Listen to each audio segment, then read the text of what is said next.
Hello everybody, Russian Batman back with another video. Today, this is just another random rants. You see in the background, you got some FPS chess. I know, it's the greatest game of all time. Sorry, the background kind of gameplay is a little bit laggy, but you know, it is what it is. But yeah, so today I'm just kind of talking about a few just random things, whatever really just comes to mind. But yeah, because I'm so sorry I didn't really have a good video plan for today, so I'm doing this instead. But yeah, so first up, things that happened recently. We had the Oscars. The Oscars happened, and unanimously nobody cares, right? Of course, every year this happens. No Will Smith, Chris Rock slap, So yeah, no one really cared. I This is actually the first time I've ever watched like any of it. I think my parents had it playing on the TV, so I just tuned in to see the animated portion, who won Best Animated Picture. And I believe it was Guillermo del Toro's Pinocchio, which of course, I personally would have picked Puss in Boots, but it makes sense, so whatever, right? Um, but yeah, that happened, and again, like I said, no, I don't even know what won Best Picture. It was probably Everything Everywhere All at Once, because that movie's praised. I did watch the movie. I think it's a good movie, but also I did see a good point. I heard recently someone mentioned that like no one ever watches Oscar winners after they win the Oscar. Which to me, that I think that's true, right? Like the types of films that win Best Picture are not rewatchable films, right? If that makes sense, like a lot of the types of films, they're weird. They're like, because everything everywhere all at once, right? It's a good movie, but it's a weird ass movie. Like it is strange, and it's hard to know exactly what the heck. I mean, it's kind of what's going on, but like it's a strange movie, right? And it's a good movie. I would never rewatch it because I personally there's not a lot of entertainment value, right? And I think that's the thing. Is a lot of the movies that win Oscars are not the movies that have a lot of entertainment value, right? They're the movies that are, thought provoking. It's something that it's something critics like, right? It's not something that is actually entertaining. Like if we would go past in the past, the year, right? And if you were just objectively think, okay, which movie was I the most entertained by? It wouldn't be Everything Everywhere All at Once, right? That it's a good movie on like a technical level, but it's not really a crowd pleaser, I guess. I don't know. And that's the thing. With those movies that are like ooh artsy and whatnot, you watch it once and you're like, okay, cool. With a good movie, you get entertainment value and you watch it over and over again. Which I would argue Puss in Boots: The Last Wish is definitely one of those, because I mean, not only does it have a really good story, but it's also entertaining at the same point. It has really creative visuals, but it doesn't have to be super subversive or whatnot. But I'm going a little bit of a kind of a side rant there, but yeah. And then also, I do think it's very funny. Something I did notice is that like it seems like, because ever since the Will Smith thing, right? The Will Smith and Chris Rock slap, hilarious, right? Obviously, it didn't happen this year, but I feel like it's weird with that situation, because I feel like in hindsight, everyone agrees that Will Smith was at fault, but when it happened, it was like a debate, right? So I remember, like, when it happened, it was a debate, like, are you team Chris Rock or are you team Will Smith, It was, like, an actual debate. But, like, nowadays, everyone just kind of unanimously, I can't speak. Like, everyone just agrees that, yeah, Will Smith was at the fault, which, yes, obviously, he just slapped Chris Rock for telling a joke, right? But I remember at the time, it was weird because, like, it was a debate. But now everyone just, like, agrees that it was Will Smith's fault the whole time, which I think is kind of funny. I've seen this phenomenon happen before, where like I feel like I've had like situations where like I think something is some way, and then like later I'm just like, yeah, no, I agree, it's the other way. Yeah. I just recorded a whole big rant and I wasn't like, my mic wasn't on, so I'm gonna restart that. I don't know where I was just talking about. I was just talking about Oscars. Yeah, no one ever cared about the Oscars ever. That's the moral of the story. Um, And yeah, Will Smith, Chris Rock, very funny. Ha ha. They, slap never happened. Yeah, let's go. All right. Next thing I would like to talk about is the book of no, not what was I gonna say? Book of Boba Fett. The Mandalorian season. Is it 3? Why is it? Why do I think it's 4? No, it's 3, right? Yeah, it's season 3. Oh, okay, I'm getting confused. Whatever. The new season of Mandalorian came out, or is currently airing right now, and I just wanted to kind of present some of my thoughts on that. So far, yeah, by the way, there are going to be spoilers for the first 3.5 episodes, because that's all I've watched up to, right? So spoilers for that, right?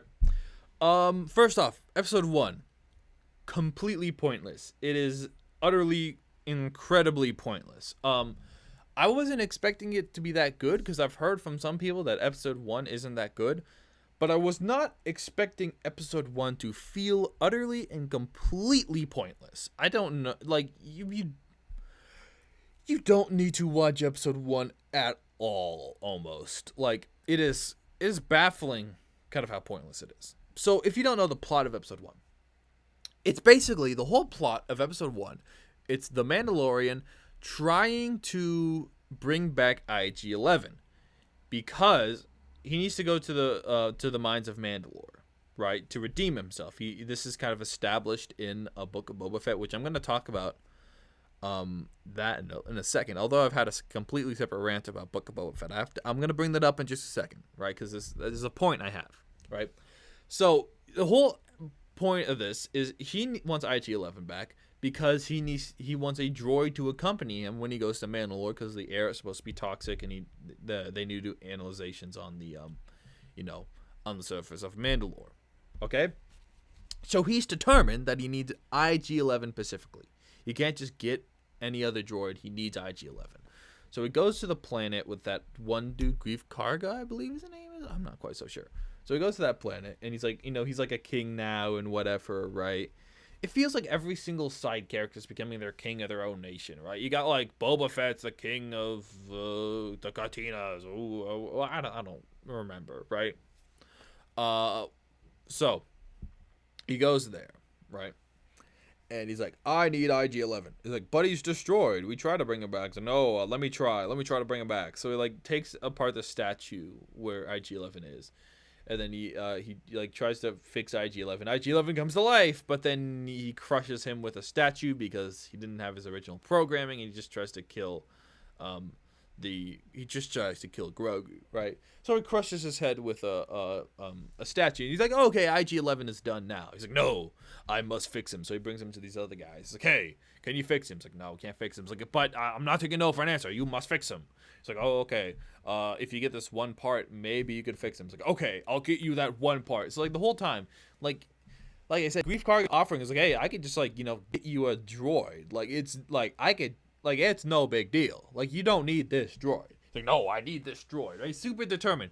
First episode ends. Second episode, beginning of second episode, he goes to the that one annoying lady who has like all the ships and whatnot, and the desert planet. I don't remember her name. Tatooine. That was the name of the planet. Tatooine. So the one annoying lady on Tatooine, he goes to her. It's like, hey, Tatooine lady, can you ask the Jawas if they have this obscure part? You're like, oh, this is where he gets the part, right? And you can finally fix IG-11. He goes there. Jawa's like, yeah, no. And he's like, and everyone else has told him no, right? When he comes across, like trying to fix IG-11, right? For some reason, the Jawas are the ones to convince him. He's like, well, guess they said no. Guess I'm out of luck. But not only that, not only does he immediately give up as soon as the second episode begins, right? He also settles for like the worst droid known to man. And now I get it's for like comedic effect. I believe this droid, I don't remember the droid's name, has been in like the original trilogy and whatnot. And the whole point of this droid is that it's a bad droid. But he just immediately settles for this one droid because the lady like gives him like a really shitty sales pitch. And he's like, okay, fine, I'll go with this one droid. And then he does. And then he just goes to Mandalore. Like, what was the point of the first episode? He was doing that whole thing to fix IG-11. As soon as the second episode starts, then he's like, "Oh, okay, I guess I don't need to do it anymore. Well, guess I can't do it." He just, what? Why didn't he should have just, like, what was the point of the first episode? He just he's like, "I need to fix IG-11." And then he's like, "Well, I guess I don't need IG-11 to just, I guess I just need some samples for the air." Like, that's what everyone was saying. Just get a different droid. And he only does it after the first episode's done. So then, like, you think, like, why did I watch the first episode? So, yeah, this is my first critique. Second episode is fine. Goes to the Mines of Mandalore. And the whole time I'm thinking, like, this droid is pointless. And it is. I think it, like, falls over. But yeah, he gets the droid. He goes to the planet. He barely needs the droid. He did not need to get IG-11. He was just so determined to do it because he needs a droid he can trust. But then as soon as the Jawa is saying no, he's like, well, shoot. So are they even gonna is that like kind of plot line the first episode ever gonna be like fulfilled? Like, are they ever gonna bring him back? Or like, what was the point? Like, I feel like there has to be a point to it. Unless the directors or like the writers of the two episodes are that disconnected where they just immediately cut it off. Like, it does not feel like it's the first episode's the same show, if I'm being honest. But yeah, there's that. Then also there's some pirates and whatnot. And then Mandalore, they go to the Bass of Mandalore. He gets bathed. Then some ships like shoot them down or something, and then it cuts away to this like cloning guy who's on like Coruscant or something. I don't know. I didn't finish that episode, but that's all right. Overall, it feels like there isn't really a major plot yet. Like, the plot doesn't feel quite there. I don't know if like it. There's what am I trying to say? Yeah, there's no goal yet. Like, the plot to bathe in the Baths of Mandalore has already been completed. I don't know. Like, there's no real sense of story. Maybe there will be after episode 4. But so far, I'm like, okay, what are we doing here? But, it is what it is, right? So, that happens. But my major gripe with the show isn't even about the show. It's more about Book of Boba Fett. Because, holy crap, was I right about Book of Boba Fett completely ruining this season, or at least the beginning of it, for not for hardcore fans, but like for casual viewers, right? Because the first episode of Book of Boba Fett first episode of A Mandalorian season 3, so chapter 17, right, didn't even have a recap of Book of Boba Fett. Let me repeat. Did not even have a recap of what happened in Book of Boba Fett. Isn't that... Okay, am I the only one that thinks that's insane? Like, that's absolute insanity. Like, if you didn't watch Book of Boba Fett, you would have no idea how anything happened in Chapter 17. Like I said, if you go from Chapter 16 of Mandalorian, because they chapter it based off what episodes... you are currently they base it off what episodes you are currently watching. What am I saying? They base the numbers of the episodes off if episode 1 of season 1 was episode 1, right? So chapter 17 is the end of season 2.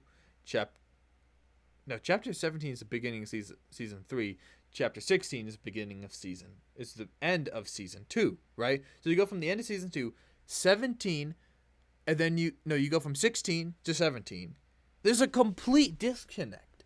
Like, you can't just do that. You have to watch the Book of Boba Fett first. And there's nothing instructing you to do so, right? There's not like a thing at the end saying, watch Book of Boba Fett. Of course, they have the teaser at the end of 17 for the Book of Boba Fett. Oh, sorry, the end of 16. Chapter 16 of Book of Boba Fett, right? But there's there's no clues that tells you that it's required viewing, which it basically is. Because, like I said, they don't even have a recap for it. They have a recap for previous episodes of The Mandalorian, but not of Boba Fett, which is... Because here's the thing, right? Both Grogu coming back and Mando getting a new ship, right? Those two things all happened in the Book of Boba Fett. So if you did not watch the Book of Boba Fett, you will have no clue how the Mandalorian got a new ship and, more importantly, got Grogu back. The last you saw of Grogu, if you were just watching the Mandalorian without watching Book of Boba Fett, you would see Grogu. He has that emotional scene where he goes off with Luke Skywalker, and that's all you see, right? Then you begin the next season without any explanation. Grogu's just back. Am I the only one that thinks that's crazy? That it was... Oh my God. It's so frustrating. Because here's the thing. Boba Fett is now like required viewing. Right? It doesn't include you that it's going to be required viewing. But it is required viewing. Not only is it required, but it's also dog shit. It's dog shit. It's a terrible show. It sucks so much. The only good thing about it is the Mandalorian episodes and the music. That's it. Everything else about the show is terrible. I hated it. It was a bad show. But now it is required viewing to understand this season. Or at least, the Mandalorian episodes are. Which is like unless you go find some some watch guide on the internet, you're not gonna know that. You're just not gonna know that because it's literally labeled. It's not like the Mandalorian. It's not like the Boba Fett episodes are like labeled. Have the same seasoning label where it's by they don't continue the chapters from Mandalorian. So if you just go from 16 to 17 numbers that are right next to each other, you're not going to know what's going on because there's an entire episode, a few episodes between that. That doesn't make any sense. You go from 16 to 17. You should be able to understand what is going on. What show? Is there a singular other show, right, where there's like a spin-off show in between seasons that are required viewing to understand the next season? I've never seen that happen. Tell me, is there... maybe it has happened before, right? I mean, the only thing I can think of is like Kingdom Hearts, right? Where you can't just play 1 and 2. You have to play like a million spin-off games to understand the story. But that's Kingdom Hearts. That has a complex story. Sure, whatever. It's a video game. You don't really care about the story. You're there to watch Mickey beat the crap out of Darth Vader. Or I don't know what happens in that game, okay?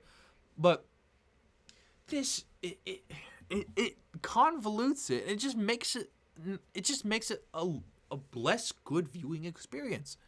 Because like I said, if you let's say in the future, right? In the future, let's just say they've already had like a few seasons of Mandalorian. Let's say they've already ended the whole entire series at like season 6, right? Grand finale, right? And let's just say it's a few years after that, whatever. It's like far into the future.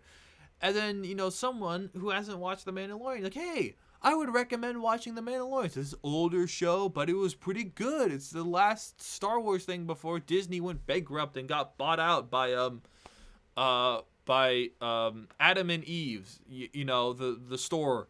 But I don't know what I'm ranting on about. But no, let's say that happens, right? You recommend in the future. And they try to watch it all the way through. They're not gonna understand what happens between season 2 and 3. There's like an entire chunk missing, and it's all just rushed through in the Book of Boba Fett, and they don't even recap it for you. At least if they had a recap, right, in the beginning of the first episode, then I would have been like, okay, Book of Boba Fett isn't required viewing because they recap everything you need to know in, this little recap section. But they don't even have that. They just don't. I've been saying the same thing over and over, but it still frustrates me why they would do that. It feels like they're trying to make Star Wars be like Marvel. Right, that's what it feels like. They're making you have to watch 1,000 different little things to understand what's going on in the entire. It feels like even all the Mandalorian stuff. They're making a Mandalorian cinematic universe. Well, if you want to watch Mandalorian, you have to watch Book of Boba Fett, and if you want to watch the Ahsoka show, you have to watch Mandalorian. But if you want to watch this, you have to watch that. It's I don't know what they're thinking. I don't know what Dave Filoni has up his Filoni. It's baloney. Damn it, this is some good rhymes there. But yeah, I don't know. It does not compute with me. I don't think it's good. I don't think it's a good direction they're going in. But, I mean, overall, the season's all right. But that's something that just really frustrates me. Why they would do that. Like, what show has a spin-off show as required viewing between seasons? Like, I get maybe if they do multiple different shows, right? You know, watch, like, I can't even think. I'm trying to think of an example. Okay, let's do this. They're gonna do a new Castlevania show, right? The Netflix Castlevania show, great show, right? Now they're gonna have a new one about the next kind of Belmont, right? And it's gonna be in that same universe. It's gonna be about Richter Belmont, right? So if you want to watch the Richter Belmont show, whatever they're gonna call it, Castlevania, you got to watch the previous Castlevania show, which is like, okay. It's like a sequel show. But it's like, imagine if they did that where like you were watching Castlevania Season 2. But then to understand Season 3, you had to watch the spin-off show about the Doomslayer. Because he is a crossover. And it's crucial to watch the crappy Doomslayer show. Right, in this universe, the Doomslayer show is crappy, but I imagine if they did an actual show, it would be good. Unless they made it like the Doom movie, whatever. Okay, you gotta watch a completely separate thing to understand the beginning of this new thing. It doesn't make sense. Why are they doing this? Why? I don't know. Mario Day happened. Mario movie looks great. Just to go off topic a little bit, the Mario movie looks fucking amazing. I can't wait for that to come out. But for whatever reason, like my local theater didn't let me pre-order tickets for the 5th. Only let me pre-order tickets for the 7th, which was the original release date, but not the current release date. So that's cringe. That's cringe theater. Why are you doing that? But yeah, I can't wait to see that. That's gonna be goated. That's gonna be so hype. Also, what are they gonna do in the future? I hope they do some other shows based off or movies based off other Nintendo projects. Let's see, maybe like a Zelda show, maybe like a Metroid horror movie. Wouldn't that on God? Wouldn't that be cool? Even if it was live action, right? A Metroid horror movie. Tell me that wouldn't be cool, like a Metroid kind of Dread style horror movie. Tell me that wouldn't be awesome. Super sick. Maybe it was not rated R, but tell me that wouldn't be amazing. Okay, but that's kind of my rant for today. I mostly wanted to rant about The Mandalorian and Book of Boba Fett and why Book of Boba Fett is bad and you shouldn't watch it except now it's required viewing. I still think that's kind of baffling. We'll see what they do in the future with their other spin-off shows. I think they're really going to Ahsoka show. We'll see. Maybe, I swear to God, if that becomes like required viewing to understand like the next season of Mandalorian, I am gonna like, could I like if I found Dave Filoni and his foot was right there, could I like shoot a bullet through his foot? Cause what are they doing? It does not make sense. But yeah. Y'all have a nice rest of the day. Hopefully I have a video up Friday that isn't this. I don't know what I'm gonna do. I have a really, really busy week. I am like nonstop working. So yeah, y'all have a nice one. See y'all later and ciao. Bye bye. Sayonara. Oh yeah, go watch the 2011 film Rango. It's a very good film. Ciao. Bye.